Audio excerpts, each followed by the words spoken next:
אוקיי, רוני, קיבלתי עכשיו הודעה לא פשוטה, תני לי איזה 2-3 דקות לעכל את מה שקראתי עכשיו, ואני אעדכן אותך בהכל. אמרתי, בטוח יש פה צבא, כאילו, לאור כל האירועים שקרו על הגדר. ואמרתי לה, יהיה לא נעים, אבל אנחנו עכשיו, מה שצריך לעשות זה להישאר, ולא להוציא הגה ולא להוציא מילה. עכשיו, היה לנו רק בקבוק מים די קטן שמה, שנגמר מאוד מהר. כמו כולם, את הצרכים עשינו באיזושהי פינה, לקחנו איזושהי פינה בממד, עשינו אותם שמה כשהיינו צריכים. לא חשבנו לצאת לשנייה, וכל הזמן הזה אנחנו בעצם יושבים על המיטה, לפעמים מחובקים, לפעמים לא. נותנים כל הזמן ידיים, ובשקט מוחלט לא משנה מה. כל 10 דקות אני מתכתב עם המשפחה, והמשפחה מתכתבת איתי לשאול אם הכל בסדר. עכשיו, בממדים גם ככה הקליטה לא משהו. אז כל פעם שיש איזשהו עיכוב בתשובה ממני או מההורים שלי, זה ישר היסטריה טוטלית שקרה משהו.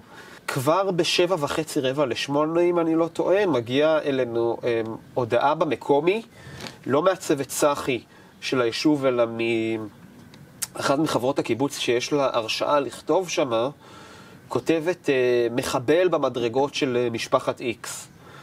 ואני לא מאמין שאני קורא את זה, זאת אומרת, אני לגמרי מסרב להאמין שזה מה שאני קורא, ואני אומר, טוב, היא בטח לא מבינה מה היא רואה, היא בטח לא...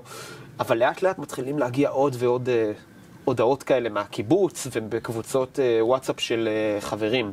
סביב השעה הזאת, ב-12, אני גם מקבל פתאום הודעה מאמא שלי, לסבתא שרפו את הבית, בזמן שהם כמובן היו בממד והיו בשקט מוחלט, היא והדוד שלי, הבן הגדול שלה היה איתה. הם הצליחו לחלץ את עצמם מהחלון של הממד. הדוד שלי עזר לה, אבל זה היה לא פשוט, כי אישה בת 86. ומה שקרה זה שהם הצליחו ליצור קשר עם ראשת הצחי שלנו. הם שלחו אחד מחברי כיתת הכוננות שעזר להם להתפנות לממד של בית אחר, וכל הבית שלה נשרף לחלוטין. אני לא יודע אם אני יוצא מהיום הזה בארון מתים או חי, כאילו, וזאת ממש מחשבה שליוותה אותי לאורך כל היום הזה. סביב 3 אחר הצהריים כבר שמענו את המחבלים מגיעים גם לשכונה שלנו, לשכונת צעירים שלנו. אנחנו שומעים שמנסים לפתוח לנו את הדלת של הדירה.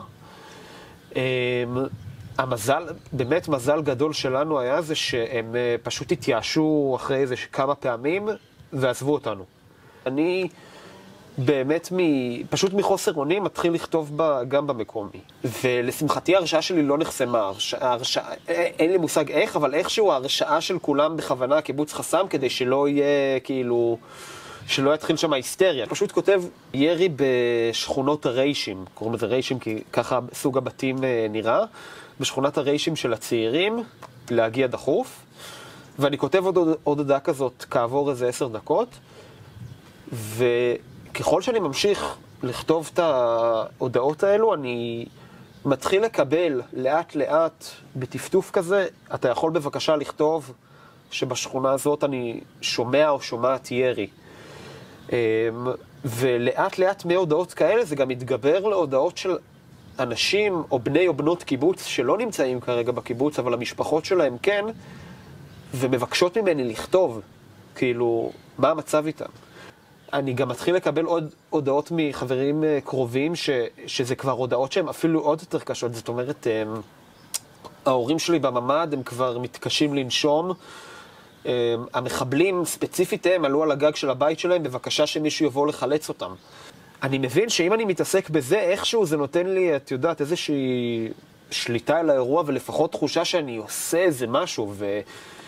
ואז גם היה לנו המזל להיות מהראשונים שחילצו אותם, השכונה שלנו. חילצו אותנו סביב 5:30. כשאנחנו מגיעים כבר לשער של הקיבוץ, אנחנו רואים את המכונית המפויחת שם, עוד גופה של מחבלים, כמה גופות של מחבלים ליד העמדה של השומר, ואז אני רואה שם איזה 2-3 גופות של אזרחים כבר, יחסית מחוץ לקיבוץ, אחת אני כמעט בטוח שאני זיהיתי לצערי הרב, ישר הסטתי את המבט. אני באמת תוך זמן קצר מקבל באמת הודעה, באמת קורעת לב. אני חושב אחד הדברים הכי קשים שהיו לי בתוך האירוע הזה, מאמא שלי, של בבקשה תגיד שיבואו לחלץ אותנו עכשיו, אנחנו לא מסוגלים יותר. פינו אותם איזה שעה וחצי אחרינו, ובאמת הידיעה הזאת שזה גם, היינו באותה מידה פשוט יכול להיות אנחנו, וזה פשוט עניין של מזל טהור,